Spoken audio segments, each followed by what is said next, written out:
V tokratnem Point Out Weeklyju gostim Ajšo Vodnik. Pogovarjala se bova o mreženju, povezovanju in grajenju osebne znamke.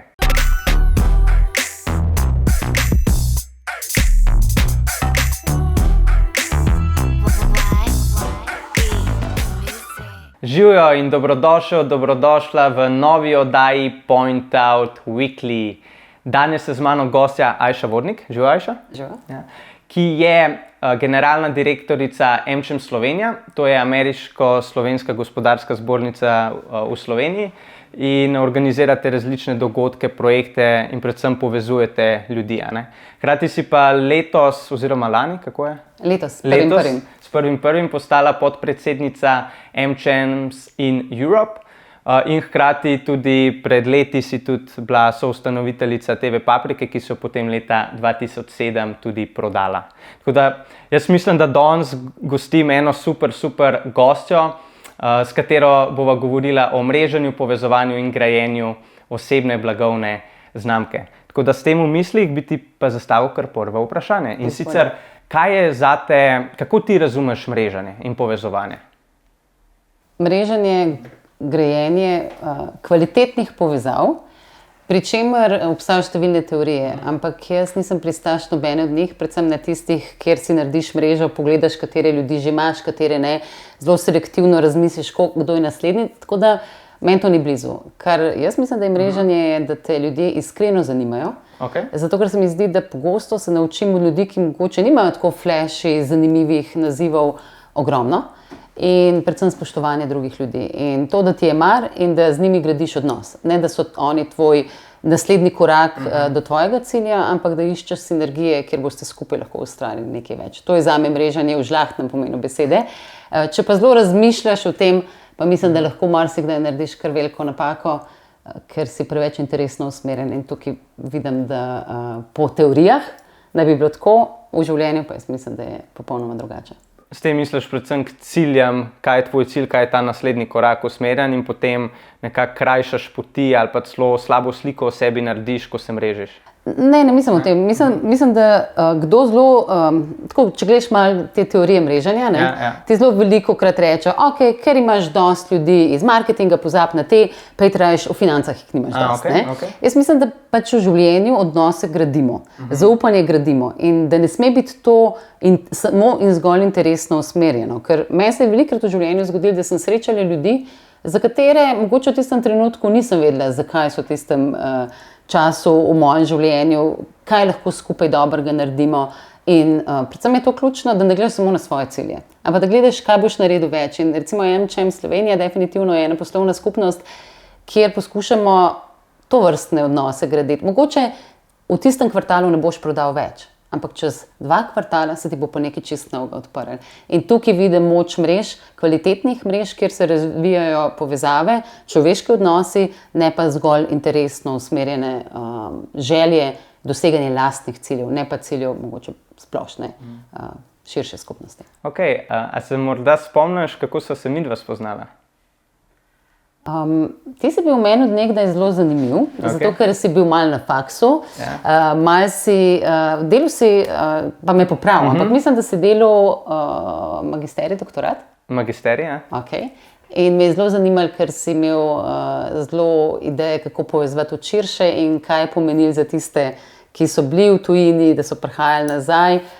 Eno zanimivo teorijo se mi zdi, da si takrat zasnoval. To je prvi spomin moj nate. In tako, kad pogledam nate, pa razmišljam, totalno kreativno bitje. Hvala. Kako pa so vse spoznali? Mislim, takrat nam je povezala moja mentorica Maja Makovec-Brenčič, ena izmed 2 mentoric, ki sem jih imel.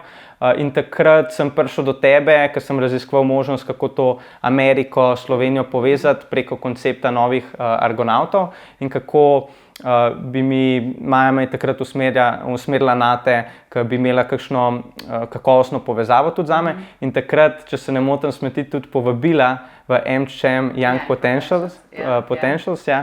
Tako da je bila tako iz neke, jaz vedno, kako sem mreženje založeval, je bilo tako zelo organsko, ne preko nekih dogodkov pa mreženja tam, seveda tudi to, ampak bolj preko dela na različnih projektih in sem tako spoznaval ljudi. In to je eden izmed načinov, kako sem tudi tebe spoznal, ki me je neka druga oseba povezala. In danes, ne vem, 5-6 let kasneje, pa sediš tukaj v Point Out Weeklyju, in jaz sem ti tudi poslal sem ti zdaj mail in te povabil v to oddajo, in ker imava že nek ta odnos zgrajen, sicer ni ne vem koliko globok, ampak ker sva ustvarila nek odnos, si tudi ti brez problema prišla v to oddajo. Edeš, in to je tisto, kar se meni zdi, super si zdaj tako čisto najin odnos povedal.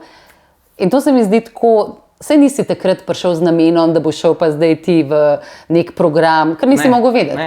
In meni se zdi to magičen del mreženja. Ne?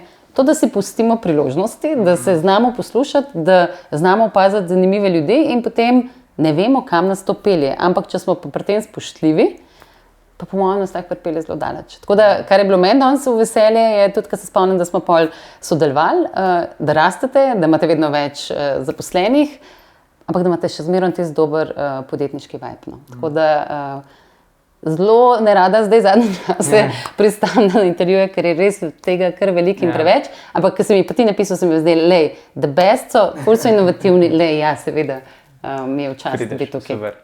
Ok, če greva še malo iz tega nekega mehkega pristopa, bi te pa še vsem malo pobaril. Zakaj pa je mreženje v poslu pravzaprav pomembno? Zdaj zelo različno gledamo po mojem na poslu. Meni dostikrat rečejo ljudje, ravno zdaj sem pisala en kolumno uvodnik, zakaj gledam na stvari tako zelo osebno?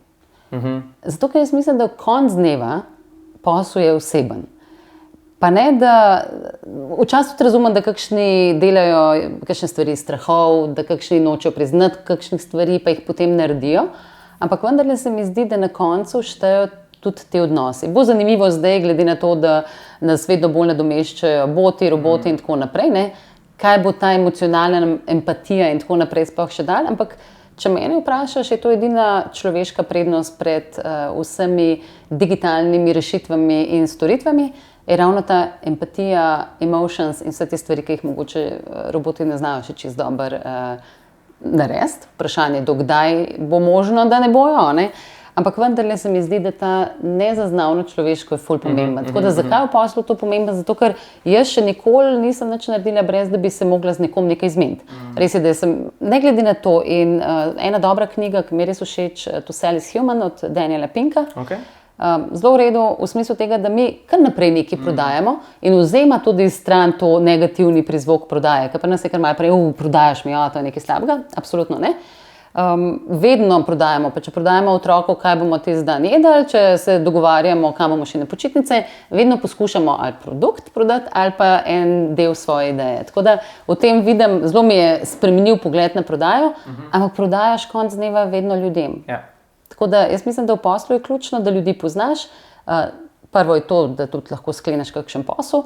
Še bolj pomembno se mi pa zdi to, kar slišim tudi od številnih podjetnikov ali tukaj ali pa v tujini, da je pomembno, da nisi fokusiran zgolj in samo na tisti svoj mikrodelček sveta, ki ga delaš, ampak si odpiraš obzorja in mogoče se ti zgodi totalno nova ideja, ki jo sploh nisi pričakoval od znanca, ki sedi s tabo, oziroma ne znanca, ki ga takrat spoznaš na avionu. Tako da Jeff Hoffman se je pred kratkim tudi na povabilo Sida tukaj, vrhunsko pove, kako je prišel do ideje Priceline.com in potem kupil Booking.com in tako naprej. Tako da življenje so priložnosti in več ljudi imaš okoli sebe, bolj so zanimivi, več priložnosti tudi sam lahko kreiraš. In če smem tukaj poudariti to, kar si rekla, mi tudi vse povezave, ki gradimo kot podjetje ali pa sodelujemo z našimi naročniki, gradimo res te osebne, pristne odnose. Ker tako, kot si rekla, posel v prvi vrsti so ljudje, ali so to zaposleni, ali so to partnerji, ne ti nekaj delati s tem namenom, da boš zaslužil, ampak kako boš tudi njemu omogočil boljše življenje oziroma boljši posel. Se pravi, da res ga sprejmeš kot človeka in mu z tega vidika maksimalno poskušaš pomagati kot človek človeku. In to potem, če se na to raven spravaš oziroma če tako dojemaš, rečemo temu svet, potem to tudi nasprotna oseba zazna. Pa ne tudi na racionalni ravni, ampak čisto na človeški podzavestni ravni. In tukaj po mojem je to, kar v zadnjem času razmah razumevanja delovanje naših možganov. Mene to področje me zelo zanima, fascinira, zato ker se mi zdi skoraj nemogoče, kako dolgo smo toliko malo vedeli o ključnem organu, ki ga imamo. Ne? In v bistvu tudi to, recimo, da priješ nekomu na meter, se uskladita bitje srca in tako naprej. To je toliko pomembno. Tako da fake-kat ne. Eni sicer pravijo fake it till you make it, ne. Jaz ne vem, če to tako zelo delam. Se mi zdi, da je treba zelo veliko na sebi delati, da to, kar si zdaj rekel, res čutiš, pa v to verjameš in da je pol uspeh vedno posledica tega. No. Čeprav pravijo, se veš, ti, ki zelo dobro poznajo možgane, je tako mehanicistično, če se boš smehljal, tvoje telo ne bo vedelo, a se ti smehlja zato, ker si res happy, ali si pač delaš in bo slej ko prej se endomorfini začeli sproščati in boš happy, ne? Kaj pa vem, ne vem, jaz nisem toliko na to. Jaz bolj tako na to autentičnost pa pristnost, seveda z leti se pa naučiš tudi kakšne stvari vsem drugače pogledati, pa malo bolj razumeti. No. Ker včasih je bilo tako, zakaj to dela? In nisem razumela, zato ker je strah, ker mu je zoporan, ker se ne znajde, ker jaz sem včasih tako malo kruta, ker ga mamica ni dosti božala, tako da jaz imam sina, hčerke in vse enako vredno božam. Ok, greva malo naprej. In sicer bi te vprašal, kakšne taktike pa ti osebno uporabljaš z vidika povezovanja mreženja? Imaš kakšne take, poleg tega, kar sva zdaj govorila, osebna raven, imaš še ti kakšne taktike, ki jih uporabljaš? Ne, veš kaj, mene dejansko v resnici vedno zanimajo ljudje, kamorkoli pridem. In včasih, kakšni pravijo, cel hel sem bil na večerji in sem sedel zraven enega in mi bo totalno nezanimiv. Mislim, to je meni noro, to je tako, kot bi rekel, da je bila ena knjiga totalno zgrešena. Vse verjetno, kakšne knjige so ti bolj zanimive, druge malo manj. Meni so pa ljudje tudi kot ena taka velika enigma in vedno poskušam najti nekaj, kaj vendarle je v tem človeku tazga, kar bo nekaj novega zame. Zdaj taktike, zelo veliko se družim in poskušam se udeleževati različnih dogodkov, seveda jih mi tudi toliko organiziramo, vsak teden skoraj enega, tako da imam priložnost tukaj že v službenem času veliko ljudi tudi srečati, se z njimi povezati. Ampak dejansko pa grem in imam tudi pravilo, da z mojimi kolegicami, da se nikoli, tudi ko gremo na kakšne konference, karkoli, se nikoli ne usedemo skupaj. Zato, ker ne zato, da jih jaz ne maram, ful jih imam rada, moj tim je najboljši tim, ampak zato, ker se mi zdi fajn še koga novega spoznati. Se ne postavimo kot, pa ne čakam, da je kdo prišel, ampak pristopam pa vprašam, kako je kaj delajo. Pač poskušam, nisem pa tisti tip človeka, ki ven privleče svojo business card in jo da in pol naslednji dan kliče, živijo, sva se včeraj spoznala, nekaj se nisva spoznala. Ne? To ni ta oseben odnos, o katerem sva govorila prej.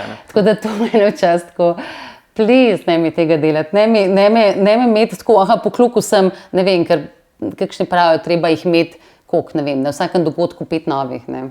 Ok, kaj pa če je sam en pa je totalno zanimiv? Kaj pa če ti zdaj ni noben? Kaj pa če jih enkrat 10? Ne? Tako da ne vse vnaprej preračunati in premisliti, go with the flow, začuti, poskušati, kot si rekel, dati čim več, ne samo čakati, kaj boš dobil. Ja, pri meni je dostikrat vodilo, kaj kot vprašanje, ne? Kaj lahko jaz drugemu človeku dam? Kakšna je dodana vrednost, ki mu jo lahko dam, ne da bi karkoli pričakoval za meno. In pol dobiš veliko, je tako. In potem dobiš tudi veliko nazaj, ampak ne zaradi tega, ker bi želel, ampak tako je.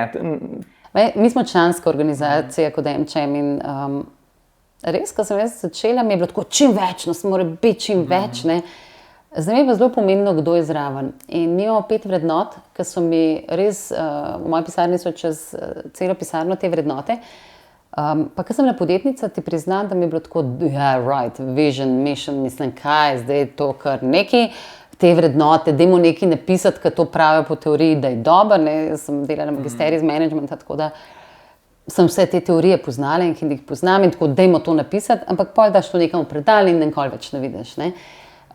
Zdaj mi je pa res važno, da ljudje, ki so okoli mene ali pa ki jih povabimo, da bi bili zraven, da se lahko nekako čutijo te vrednote in da jih res živijo in da poskušamo drugega plemenititi. No? In to se mi zdi pol tak ultimativna, dobra mreža ljudi in poznanstev, kjer se pol, kot sva prej rekla, razvijajo odnosi. Veš, kaj so vrednote v osnovi? So generator naše moči, se pravi energije, ne?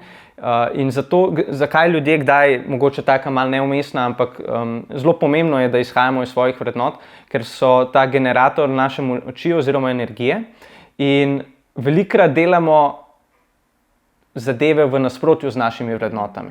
In potem ne razumemo, zakaj se nam zadeve ne zložijo. Je zaradi tega, ker to ni v skladu s tvojimi vrednotami, ki se jih morda še ne zavedaš, ampak so pa generator tvoje energije, ki jo dajo svetu. Tako da zato je toliko pomembno, da smo ali kot posamezniki, ali pa kot podjetje, da imamo te vrednote razvite, ker to nam daje potem ta moč za napredek. To si pa zdaj, hvala, si me nekaj naučil in si videl en to. Je pa res, da se mi zdi takrat, ko delaš v nasprotju, tako kot si rekel, takrat se res kuraš. In jaz pri sebi vem, da bi bilo čisto mače, bi trdila, da nikoli ne delam kompromisov, ker jih delam, zato ker pač, če hočeš, pride čez te stvari, kjer pa vidim, da je zelo hard stop pri meni, pa takrat, ko pridem do vrednot in če tukaj poskuša nekdo iti preko, pa ne morem več, ker to pa ni spoštovanje in tako naprej, tako da se mi zdi absolutno, good point. Thanks. Kako pa izkoriščaš pri vsem tem, da se še nisva tega področja dotaknila, online kanale z vidika mreženja in povezovanja? Ok, jaz sem včeraj poslušala ob obletnici Facebooka to platformo za stare. Tako da Facebook imam, ampak tam dejansko probam imeti ljudi, ki sem jih vsaj kdaj srečala. Mislim, jih potrdim kot prijatelje, da sem jih vsaj kdaj že srečala oziroma da smo spili kakšno kavo. Skratka, težko rečem, jaz imam 5 prijateljev, mislim prijateljic. Pa tudi prijateljev, ampak zelo omejen krog tistih res, ki jaz rečem prijatelji. Tako da meni so včasih otroci vprašali, kakšna je razlika najboljši prijatelj pa prijatelj? Zame to ni razlike, ker če s prijatelj si all the way in narediš vse, kar je treba, če pa nisi, si pa pač lahko v kakšnih drugih kategorijah. Tako da te prijatelji so malo predimenzionirani, če govorimo, da imamo toliko pa toliko prijateljev na Facebooku, ampak imam ljudi, recimo, za katere in tudi objavljam včasih kakšne osebne stvari. Vem, da to ni dobro, včasih razmišljam, kako ne, ampak včasih kakšne osebne stvari tudi objavim, ker sem ponosna, jaz sem pač ful ponosna, sem mama 3 otrok, to mi je tako nad dosežek in to včasih objavim in so pa lezni in tako. LinkedIn pa bolj široko nekako tudi odpiram za ljudi, ni nujno, da smo se že kdaj videli, ampak malo pogledam, s kom so tudi v mreži in so povezani. In recimo zanimivo, da sem spoznala CTO LinkedIna, ker je slovenskega rodu. In smo šli takrat v Silicon Valley in sem hotela priti v LinkedIn in sem mu napisala tako prek LinkedIna, tako zelo klasika. In tako sem mislila, one in a million, ta tip ne bo odgovoril, ampak je. No in smo se spoznali, prišli k njemu, zelo zanimiv in naredil celo neko raziskavo, kako smo Slovenci uspešni na LinkedInu in tako. Tako da, včasih je tudi tako tak lead, tle ste vi strokovnjaki, sigurno, ampak tudi kakšen tak lead pripelje do nekih zanimivih, novih srečanj, spoznanj, priložnosti. Twitter sem imela nekaj časa, ampak Twitter mi tako totalno nekaj ne leži. Je pa tako v Ameriki, če nimaš Twitterja, si tako cheese out. Tukaj se mi zdi, da je vsem bolj omejeno, ampak tle me lahko naučiš veliko. Tako da uporabljam neke te kanale. Predvsem je zanimiv tudi videti, kaj drugi počnejo. Včasih, včasih sem žalostna, ker tako nek miks čudnih občutkov. Ko nas kdo napada, ker se nam tudi to dogaja, brez da bi nas vprašal. Jaz nimam nobene težave, če nekdo recimo kaj negativnega napiše, če razume, kaj počnemo in se pač z našim delovanjem ne strinja. Pač to je legitimna pravica vsakega, se mi zdi pa, da je legitimna možnost vsakega tudi, da ga vprašaš. Če pa nekdo kar nekaj piše in sploh ne ve, kaj mi delamo in kar neke sodbe take daje, potem pa uporabim včasih tudi kanal Facebooka, zato da izrazim svoje mnenje, ker pač ne morem drugače, seveda so možni vedno popravki pa tako naprej, ampak glede na to, da sem novinarka bila dolga leta, mi je točno jasno, da te popravki so, ko pravijo, blažev žegen, jih delaš bolj zaradi nekega zadoščenja, takrat pa pač izrazim svoje mnenje in me predvsem zanima, kaj ta krog ljudi, tudi tam dam pol tudi javno, misli o tem. Misli o tem, Se pravi, če sem prav razumel, predvsem na Facebooku in LinkedInu si zelo aktivna, na Facebooku bolj iz osebnega vidika, na LinkedInu bolj iz poslovnega vidika. Se pravi, če se ne motim, kot sem tudi uspel pogledati, zelo veliko tudi postaš na obeh teh družbenih omrežjih, medtem ko pa LinkedIn tudi izkorišča za, kot si omenila, LinkedIn CTO, da sem mu direktno pisala. Se pravi, verjetno je tudi, če malo tako analogijo potegneva, v osebnem življenju bi ga zelo težko spoznala, če ne bi šla načrtno na nek dogodek, kjer bi on bil. Neka ta družbena omrežja nam pa omogočajo, da lahko do neke osebe tako brez problema pridemo in navežemo stik, seveda spet na tej, da povzemava osebna raven in hkrati, da poveš, zakaj se želi z njim srečati in kje je ta priložnost. Je pa res, da se mi zdi, da na LinkedInu dostikrat ljudje ne odgovarjajo več, ker se spet zgodi tisto v osebnem življenju z vizitko, sva se spoznala, hvala za potrditev, jaz ti hočem tole prodati. In vedno bolj bo tako, ko neko družbeno omrežje postaja zasičeno, vedno manj ljudje odgovarjajo, ker je vedno več ljudi, ki piše, in potem tudi vedno več je takih, ki imajo tak morda še strp pristop. Tako da, če si na nekem družbenem omrežju zelo tako imenovan early adopter, da si med prvimi, imaš veliko več možnosti, da do takih ljudi prideš. Kaj bi pa ti priporočala našemu gledalcu, gledalki, kako naj se pa on loti mreženja, povezovanja? Zelo odvisno, kje se nahaja, veš, v kateri orbiti je zdaj, ali govoriva o, to bi te mogla najprej vprašati, to so me učili že včasih na faksu, ampak koga imaš, kdo je tvoja ciljna publika, kdo so tisti, ki jih zdaj dosegava? Midva dosegava, imamo več različnih sklopov. Eno so mladi, ki nas spremljajo, ki se učijo o digitalnem marketingu in zaradi tega, ker fakultete še nimajo toliko predmetov na to temo, je ogromno mladih, ki nas spremlja, tako tudi mi naše zavedanje širimo med mladi. Potem so tukaj sigurno potencialni lidi, naročniki, ki to spremljajo in hkrati tudi tisti, ki že delajo v marketingu v firmah, pa bi želeli svoje znanje nadgraditi. Tako da v te 3 ciljne skupine bi to razdelila. Sigurno bi jim zelo različno priporočala.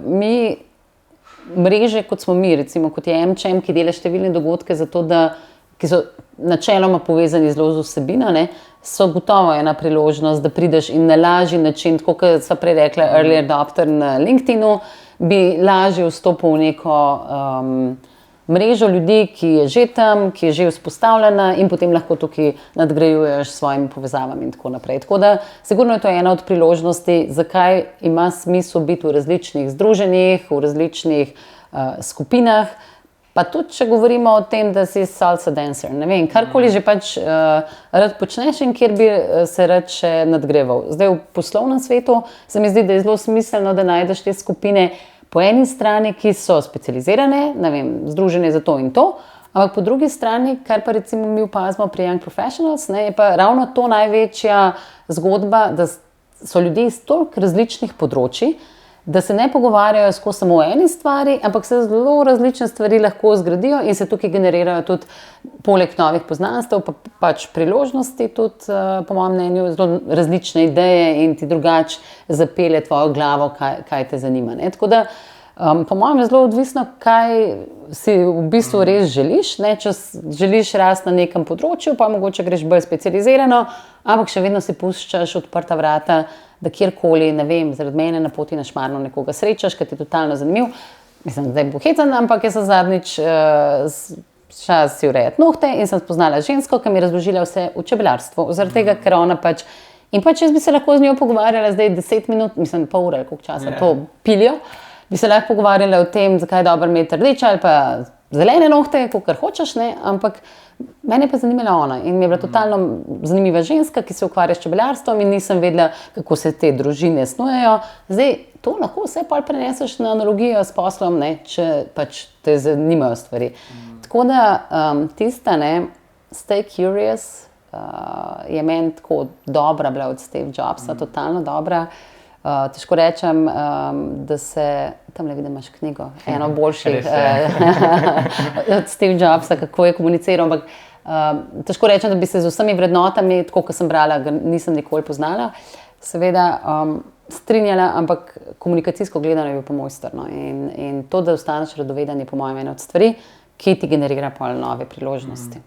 Zdaj si dala zelo dobro misel z vidika ali povezovanja, z vidika mreženja, ali pa tudi z vidika osebne rasti, ne? Da se povezuj na podlagi interesov ali pa na podlagi strasti, ki jo imaš. Ker tam boš, pa če grejo spet nazaj na začetek, tam bo tudi tvoja osebnost pa te vrednote najbolj prišle do izraza in boš pristen. In boš res komuniciral to, kar čutiš, izhajajo iz teh emocij, ki so pa močnejše, kot pa da slediš tistemu cilju, pa s tistim se želim mrežati in s tistim in s tistim in s tistim. Tako da neko vodilo za začetek, ki ga lahko vsak, kjerkoli ciljna publika ubere, je, da sledi interesom svojim, ki jih imaš, ki jih zasleduješ, sledi svoji strasti, ker to ti bo potem tudi odprlo vrata, ker ljudje to začutijo in ti bodo čutili ta tvoj pristen odnos in ti bodo tudi lažje odprli vrata. Pa če se nazaj navrnem na to, kako so se midva spoznala, verjetno si tudi ti v meni zaznala ta neko strast, ki jo imam do te teme in mi v tistem trenutku si se verjetno odločila in mi ponudila, če se ne motim, wild card, zeleno karto v to skupnost Young Potentials. Tako da takrat sem bil res zelo, zelo vesel. Hvala. Jaz pa, da si prinesel, ker si veliko prinesel, tako da smo te zelo skozi videli, ampak mi imamo v Young Professionals oziroma celi tej platformi Young zdaj že več kot 1000 toliko izjemnih, ni nujno, da so vsi toliko izjemnih, ampak zelo izjemnih ljudi. In a veš, kaj je meni najbolj taka nagrada, ne? Ker grem pa vidim, kako vam uspeva, ne? Saj jaz vem, da nimam nič s tem, sem pa srečna, če vidim, da smo mladim ljudem dali priložnost, da ste vi izjemni. Nič nismo mi. Ampak tako, če imaš občutek, da vse en delček si pa poskušal nekomu vrata odpreti, tako da mene noro, ker hodim tudi po svetu, zdaj ste že po celem svetu tudi, ne, da ste take malune luči, vse posod ali v Sloveniji ali od zunaj.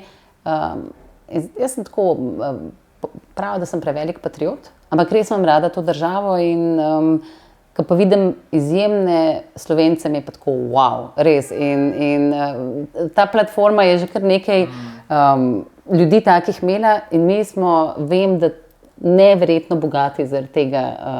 Tudi zame osebno je pa to tako, wow, nekaj smo naredili. No. Tako da sem vesela, da sem ti dala enkrat wildcard, bi ti dala vedno znova. Hvala.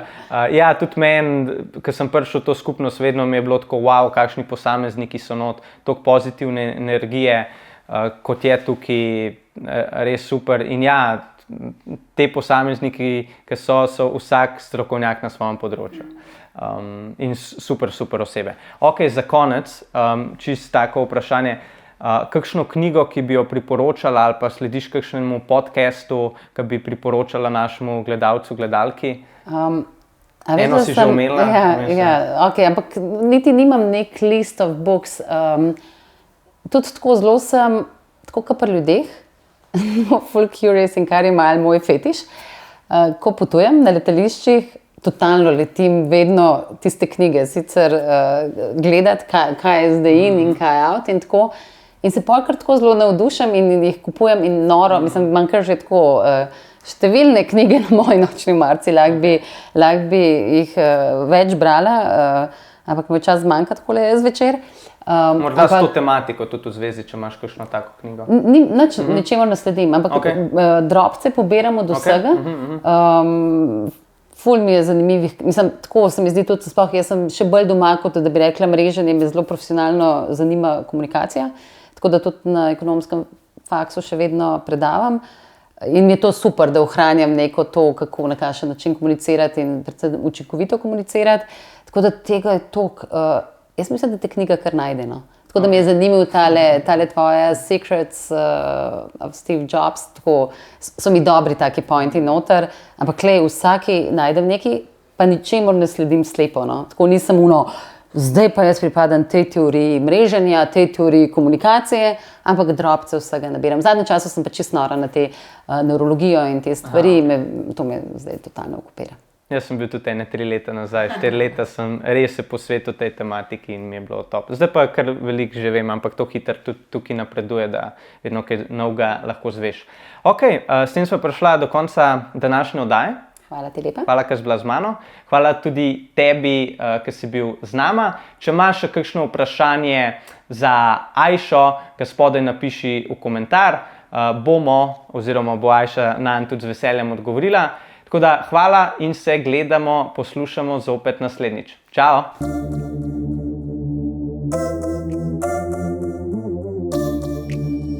Why be